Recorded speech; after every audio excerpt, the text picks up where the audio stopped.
L'histoire commence avec le roi Grey, le souverain le plus puissant du monde, menant son armée dans une guerre brutale. Ses forces submergent le champ de bataille, des avions de chasse sèment la destruction depuis le ciel, et des explosions ravagent la terre. Les cris du peuple s'évanouissent dans le silence. Debout au sommet le plus élevé, il observe la dévastation se dérouler, mais au fond de lui, il ne ressent rien d'autre que du vide. De retour dans son immense château, le roi Grey contemple son armée apparemment invincible à travers une grande fenêtre. Ce qui autrefois lui procurait de la fierté lui semble maintenant dénué de sens. Pris de désespoir, il se tourne vers d'anciennes écritures à la recherche de réponses. Avant qu'il ne puisse ordonner ses pensées, une force surnaturelle l'attire, et soudain, il se sent flotter, dérivant dans un abîme aquatique. Une voix lointaine l'appelle, l'exhortant à chercher la lumière dans sa nouvelle vie. Sa vision se brouille, et lorsqu'elle s'éclaircit, il se retrouve dans les bras de deux étrangers. Une femme s'émerveille de ses cheveux, qui sont de la même couleur que les siens, tandis qu'un homme remarque que ses yeux ressemblent aux siens. Leurs voix lui sont inconnues, mais pleines de chaleur. L'homme se présente comme Reynolds, affirmant être son père, tandis que la femme l'appelle tendrement son fils et se dit être sa mère. Leur joie est évidente, mais son esprit est envahi par la confusion. Il ne les reconnaît pas, pourtant il lui parle avec affection. Ses souvenirs en tant que roi Grey restent intacts, mais une vérité indéniable s'impose à lui, son royaume, son pouvoir et sa vie passée ont disparu. La réalité s'impose alors qu'il prend conscience de l'impossible, il est né de nouveau. Lui, le roi invaincu après tant de victoires, est désormais réduit à un nourrisson impuissant. Sa mère le tient doucement et l'encourage à rôter. Son corps réagit instinctivement, et elle le félicite avec un sourire. Il observe Alice et Reynolds prendre soin de lui, convaincu qu'il est leur enfant. Tout cela semble logique, mais une frustration profonde demeure en lui, peut-être même une peur face à cette existence sans pouvoir. Reynolds l'appelle avec enthousiasme et tend un doigt. Son minuscule poing se referme dessus par réflexe, et Reynolds éclate de joie, persuadé qu'Arthur l'aime déjà. Mais en réalité, ce n'est qu'une réaction involontaire. Avant même de pouvoir assimiler ses émotions, son corps le trahit à nouveau, il se salit sans aucun contrôle. Sa mère rit, qualifiant cela de gros coup, et se prépare joyeusement à le nettoyer. Rien ne se passe comme il l'aurait souhaité. Son nouveau corps lui semble une prison. Il voudrait se réveiller de ce rêve absurde, mais il persiste. Bientôt, il assiste à quelque chose d'encore plus étonnant. Son père, Reynolds, s'entraîne dehors. Il concentre son énergie, renforçant son corps avec du mana avant d'asséner un puissant coup à un énorme rocher, le brisant en morceaux. Arthur observe avec curiosité, mais la démonstration prend une tournure comique lorsqu'un éclat de pierre rebondit et frappe Reynolds à la tête. Alice soupire et s'approche pour soigner la blessure avec une touche de magie. Arthur est fasciné. Ce monde possède des pouvoirs qui lui sont totalement inconnus. Plus tard, lors d'une aventure avec son groupe, Reynolds terrasse un monstre géant d'un seul coup de poing. Pendant ce temps, Alice et Arthur attendent à la maison. Lorsqu'il rentre, Alice l'accueille chaleureusement. Arthur, toujours aussi observateur, continue d'analyser son environnement, conscient que le savoir est une arme en soi. Reynolds, les mains couvertes de sang de monstre, hésite avant de les prendre dans ses bras, réalisant qu'il devrait se laver d'abord. Arthur note que cette société permet aux individus de posséder des armes, ce qui implique un niveau de danger nécessitant de la force. Cette pensée renforce sa détermination, il doit acquérir du pouvoir au plus vite. Alice s'assure que Reynolds est rentré sain et sauf, et il la rassure en disant que ce n'était qu'une mission facile. Alors qu'Alice prépare Arthur à faire la sieste, il repense à sa vie passée, où des assassins le traquaient chaque nuit. La simple liberté de dormir sans crainte est une chose à laquelle il n'a jamais été habitué. Malgré ses frustrations, des moments comme celui-ci ne sont pas si désagréables. Après quelques mois, le bébé commença à ramper. Inquiète, Alice demanda à Reynolds de s'assurer qu'Arthur ne se cogne pas la tête. Reynolds la rassura, bien qu'il fût tout aussi prudent. Arthur rampa jusqu'à un miroir et fixa son propre reflet. Ses parents trouvèrent cela adorable, mais pour Arthur, le nom au petit Arthur lui semblait encore étranger. Cependant, il considérait cela comme un détail sans importance. Plus tard dans la nuit, sa mère le borda avec un baiser de bonne nuit. Une fois qu'elle quitta la pièce, Arthur ouvrit les yeux et descendit silencieusement de son berceau. Il avait enfin acquis un contrôle total sur ses membres. Se déplaçant avec rapidité et précaution pour éviter d'être remarqué, il glissa hors de la chambre, passant devant sa mère occupée à faire la vaisselle. Son objectif, la bibliothèque. Une fois arrivé, il se mit à lire avec empressement. Pour lui, la connaissance était une arme, et il venait enfin d'accéder aux informations qu'il recherchait, les détails de ce monde. Arthur découvrit que le continent où il était né s'appelait Dikaten. Il était composé de 3 royaumes, le royaume de Darve, une nation souterraine habitée par des nains, le royaume des Noirs, une nation d'elfes cachée au cœur d'une vaste forêt, et le royaume de Sapin,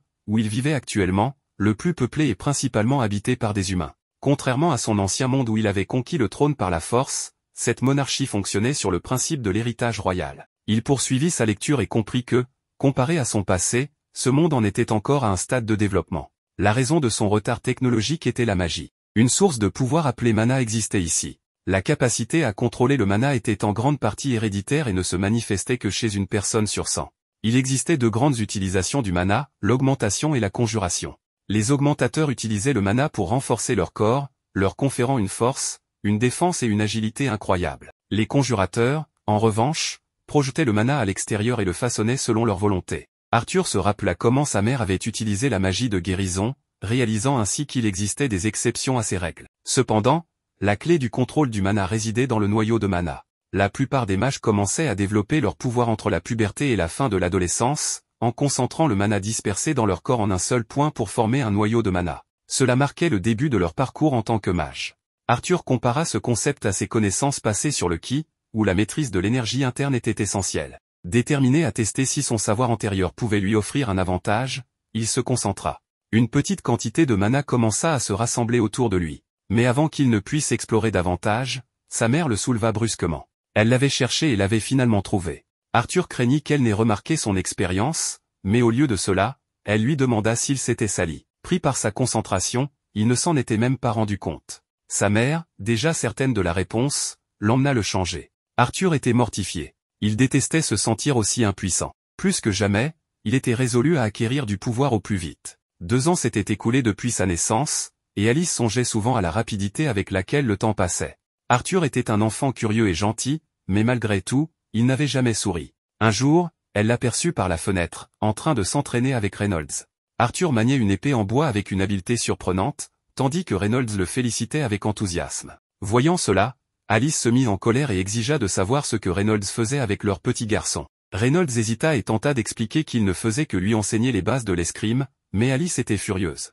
Arthur venait à peine d'apprendre à marcher, et Reynolds le forçait déjà à manier une arme. Comprenant son erreur, Reynolds s'excusa rapidement. Observant la situation, Arthur comprit qu'au sein de sa famille, Alice détenait davantage d'autorité. Il se demanda si cela était propre à leur foyer ou si le monde entier fonctionnait selon un système matriarcal. Plus tard, Alice emmena Arthur au marché, un endroit qui semblait toujours l'exciter. Il observait attentivement tout ce qui l'entourait, utilisant ses sorties pour recueillir des informations sur le monde. Les armes exposées sur les étals lui permirent d'évaluer le niveau technologique du royaume. Il découvrit également des substances et des matériaux qu'il n'avait jamais vus dans sa vie précédente. Mais ce qui l'intriguait le plus était de voir des gens utiliser la magie sous ses yeux. Cette expérience s'avérait précieuse. Sur le chemin du retour, Arthur s'endormit dans les bras d'Alice. Elle sourit doucement et murmura qu'il était sûrement l'heure de la sieste. À moitié endormi, Arthur réfléchit à sa vie. Ses parents prenaient soin de lui de toutes les manières possibles, s'assurant qu'il ne manquait de rien. Même s'il se sentait parfois limité, il ne pouvait nier que cette existence n'était pas désagréable. Il se demande alors si c'est à cela que ça ressemble d'avoir une famille. Dans sa vie précédente, il avait été abandonné à la naissance et élevé dans un orphelinat, n'ayant jamais connu la chaleur parentale. Mais dans cette vie, cette chaleur l'entourait en permanence, et il trouvait cela étrangement réconfortant. Alors qu'il dormait, Alice passa doucement ses doigts dans ses cheveux. Elle avait remarqué ses petites habitudes, la façon dont il sortait discrètement du lit pour lire, l'éclat qui animait ses yeux lorsqu'ils allaient au marché. Cela lui rappelait Reynolds. Elle savait qu'un jour, tout comme son père, Arthur voudrait explorer le monde. Mais au fond d'elle, elle espérait qu'il puisse mener une vie paisible. Le lendemain matin, Arthur observa son père s'entraîner. Il se sentit chanceux d'avoir un modèle vivant à étudier de si près. Reynolds renforça son corps avec du mana, puis frappa un rocher, le réduisant en morceaux. Avec un sourire confiant, il demanda à Arthur s'il était impressionné. Mais ce dernier ne put s'empêcher de penser qu'il aurait été plus rapide de simplement ramasser les pierres. Alice posa doucement ses mains sur les épaules de son fils et lui assura que Reynolds n'avait même pas encore montré toute l'étendue de son talent. Cette fois, son père se concentra davantage, augmentant encore sa force. Il envoya un puissant coup de poing dans l'air, puis frappa le sol d'un coup de pied, générant une onde de choc visible. Arthur comprit alors que son père était un augmentateur, un utilisateur de mana spécialisé dans le renforcement du corps. Alice, fière, demanda à Arthur si cela l'impressionnait. Il émit un léger bruit en guise de réponse, mais au fond de lui, il savait qu'il ne pouvait pas se contenter d'être un simple spectateur. Avant qu'il ne puisse agir, Alice lui rappela que l'heure de la sieste approchait. Arthur se tourna vers la bibliothèque et la désigna du doigt, exprimant clairement son envie de lire à la place.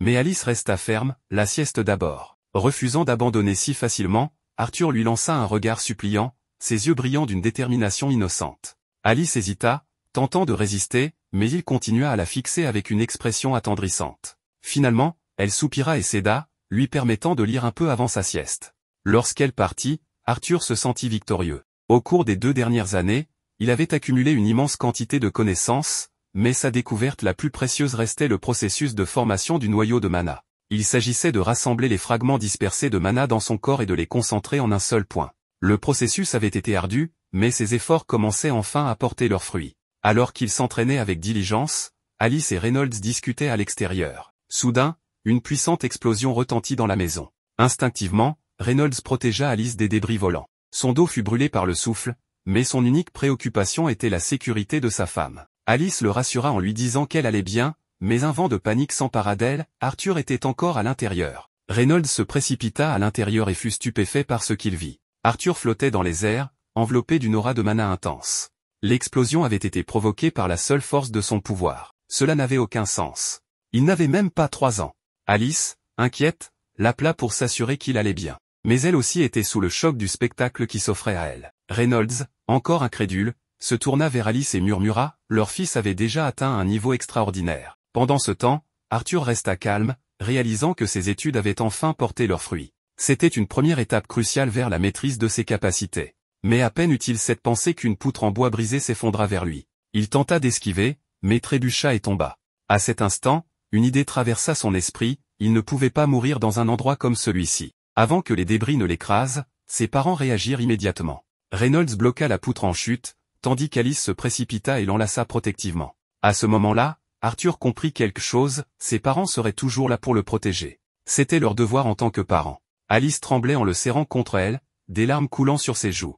Reynolds, inquiet, se tourna vers elle et demanda si Arthur allait bien. Après l'avoir examiné, elle hocha la tête, soulagée, répétant qu'il n'avait rien. Les larmes aux yeux, elle murmura à quel point elle était reconnaissante. Arthur observa leur réaction avec perplexité, se demandant pourquoi ses parents pleuraient. Une mémoire lointaine de sa vie passée refit surface. Il se souvenait d'une compétition d'escrime où il avait vaincu un adversaire. Après sa défaite, les parents du garçon s'étaient précipités pour s'occuper de lui. Ils avaient accompli leur devoir, et dans l'esprit d'Arthur, ils auraient dû être fiers. Mais aujourd'hui, il comprenait que quelque chose était différent. Ce n'était pas une leçon tirée d'un livre, ni un savoir acquis dans son ancienne vie. C'était une émotion qu'il n'avait jamais ressentie auparavant, une sensation inconnue qui l'envahissait. Submergé par ce flot de sentiments, il cria pour la première fois, dans ses 2 vies. Au plus profond de son cœur, une question résonna, qu'était exactement ce sentiment?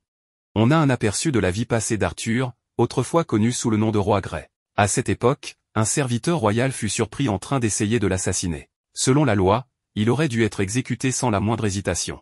Mais le conseil du roi décida plutôt de l'exiler dans son pays natal avec toute sa famille, sachant pertinemment qu'un sort bien pire que la mort les y attendait. L'agresseur, désespéré et terrifié, supplia Grey d'épargner sa famille. Mais Grey, sans la moindre pitié, tua la femme et la fille de l'homme sous ses yeux. Non pas par vengeance, mais comme un acte de miséricorde. Une démonstration glaçante de son sang-froid extrême. C'est donc presque inimaginable de penser qu'Arthur, ce gamin à l'allure si innocente, est le même homme qui a autrefois régné avec une détermination aussi impitoyable. Actuellement, Arthur passe du temps avec son père, Reynolds, qui lui offre une paire de gants de combat identiques aux siens. Mais Arthur les refuse, préférant rester fidèle à son épée en bois. Il estime qu'avec son physique actuel, porter les gants raccourcirait trop sa portée et le désavantagerait. Reynolds ne proteste pas et ne le force pas.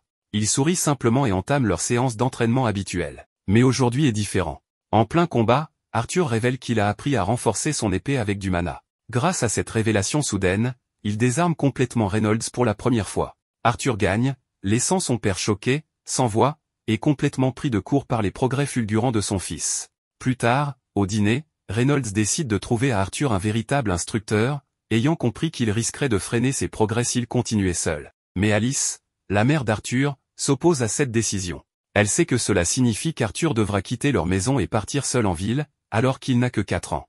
Reynolds insiste, expliquant qu'Arthur est désormais capable d'enchanter n'importe quoi avec de la magie, et affirme que c'est pour son avenir. Le couple se dispute à table. Arthur propose alors une solution simple pour satisfaire les deux, que ses parents l'accompagnent tous les deux en ville. Ainsi, Reynolds pourra lui trouver un véritable tuteur, et Alice pourra rester aux côtés de son fils. Les parents acceptent immédiatement et commencent à faire leurs valises pour déménager. Peu de temps après, le groupe d'amis de Reynolds, une guilde d'aventuriers appelée les Twin Horns, vient personnellement escorter Arthur et sa famille jusqu'à la ville. Arthur se présente à eux, ainsi qu'à leur chef, Adam, qui lui dit qu'ils se sont déjà rencontrés, mais pense qu'un enfant de son âge ne s'en souviendra sûrement pas. Pourtant, Arthur se souvient parfaitement de tout. C'était lorsqu'il avait accidentellement fait exploser leur maison. À l'époque, les Twinhorn étaient venus aider à la reconstruire, et Arthur avait entendu toutes leurs conversations. C'est ainsi qu'il avait découvert que ses parents faisaient autrefois partie du groupe avant de se retirer pour fonder une famille. Une fois qu'Adam termine sa discussion avec Arthur, Angela s'approche pour lui faire un câlin si serré qu'il ne peut plus respirer. Durden Walker, le colosse du groupe, remarque qu'Arthur peine à s'en sortir et le tire rapidement des bras d'Angela. C'est alors qu'Arthur remarque une jeune fille qu'il observe en silence depuis le haut de la carriole. Elle s'appelle Jasmine Flamsworth. Elle n'a pas l'air très avenante et se contente de le fixer à distance. Arthur se perd un instant dans son regard, jusqu'à ce qu'Hélène vienne lui serrer la main et se présenter, ainsi que Jasmine. Avec cette brève introduction des membres des Twinhorn, le voyage vers la ville de Xyrus peut enfin commencer. Pendant le trajet, Arthur ne peut s'empêcher de commenter à voix basse à quel point le système de transport lui paraît primitif comparé à son ancien monde, où les voitures volantes étaient monnaie courante. Cela dit, il ne trouve pas ça si terrible, surtout avec sa mère toujours attentionnée à ses côtés. Ils font plusieurs pauses chaque jour et, au cours de l'une d'elles, un groupe de loups sauvages surgit et attaque. Arthur prend alors conscience, pour la première fois, de la véritable dangerosité du monde extérieur. Jasmine entre en scène et abat les loups avec une aisance remarquable à l'aide de ses dagues. Reynolds, Adam et les autres membres des Twinhorn se joignent rapidement au combat et règlent la situation sans trop de difficultés. Spectateur unique de l'affrontement, Arthur est profondément inspiré par ses compagnons et commence à avoir hâte de participer lui aussi à un vrai combat. Le soir venu, le groupe se régale autour d'un bon repas. Mais Arthur remarque que sa mère, Alice, ne mange rien. Elle prétend être rassasiée, mais quelque chose ne tourne pas rond. Lorsqu'elle repère une blessure sur le bras de Reynolds, elle se lève immédiatement pour le soigner. À ce moment-là, l'atmosphère change, le groupe devient soudain plus attentif, veillant discrètement à ce que personne ne les observe. Arthur comprend alors que ces précautions sont prises parce que la magie de soins est rare et convoitée dans ce monde. C'est d'ailleurs pour cette raison que Reynolds et Alice vivaient isolés dans les collines, pour protéger le secret des pouvoirs de guérison d'Alice. Après le repas, Adam demande à emprunter Arthur à ses parents pour un petit duel. Il veut tester de ses propres yeux les compétences que Reynolds lui attribue. Les autres membres du groupe, tout aussi curieux du potentiel de l'enfant prodige, forment un cercle autour d'eux.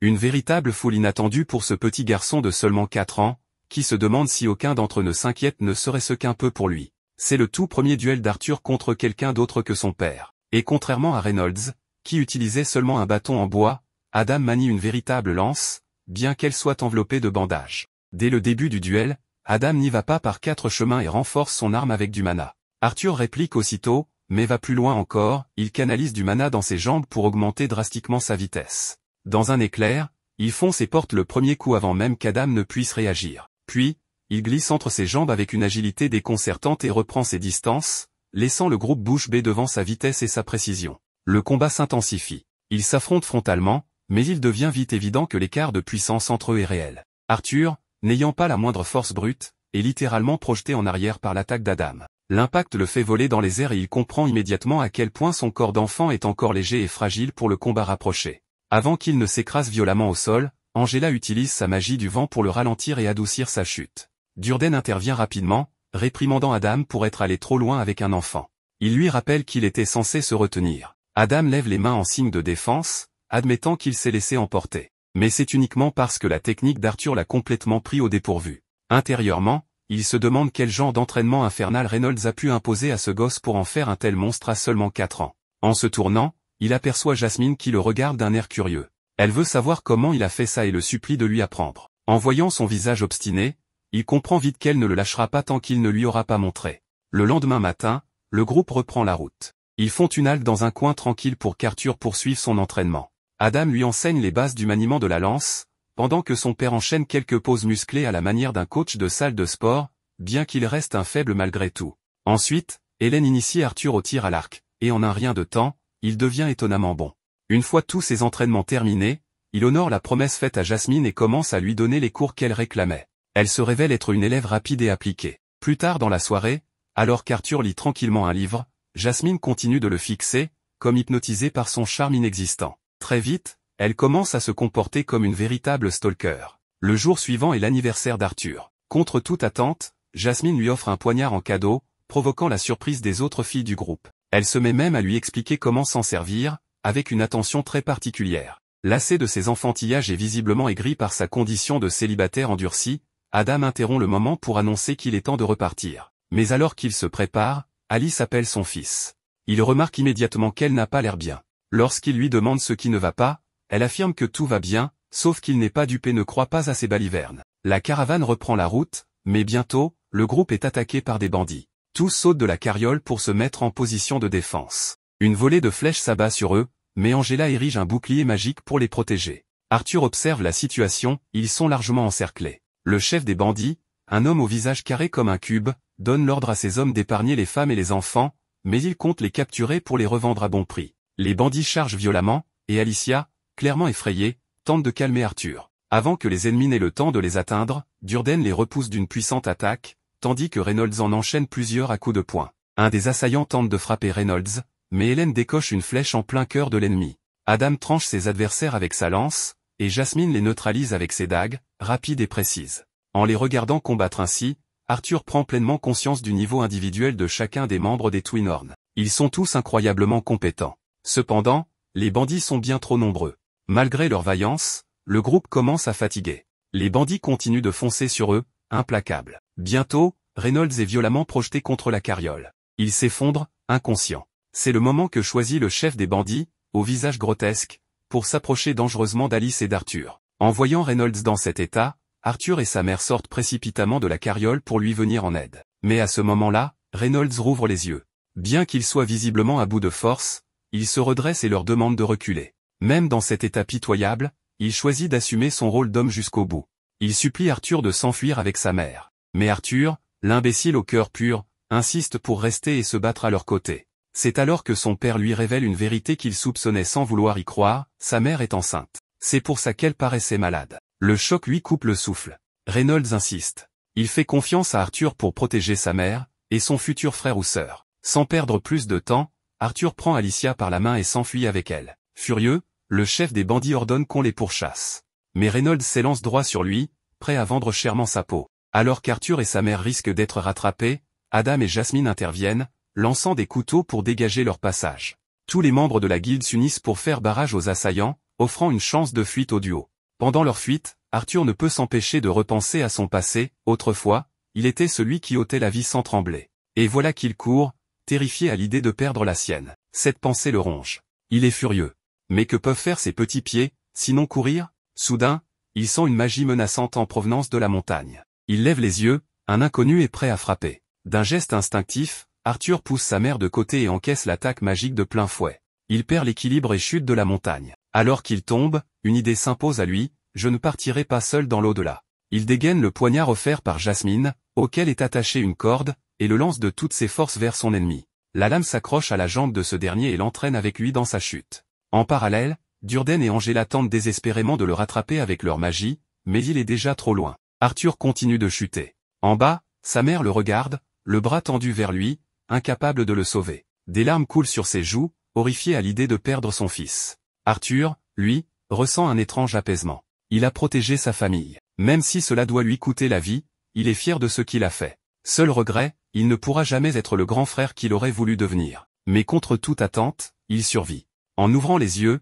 il découvre une créature gigantesque, à l'allure monstrueuse, qui le fixe. Un frisson de terreur le traverse.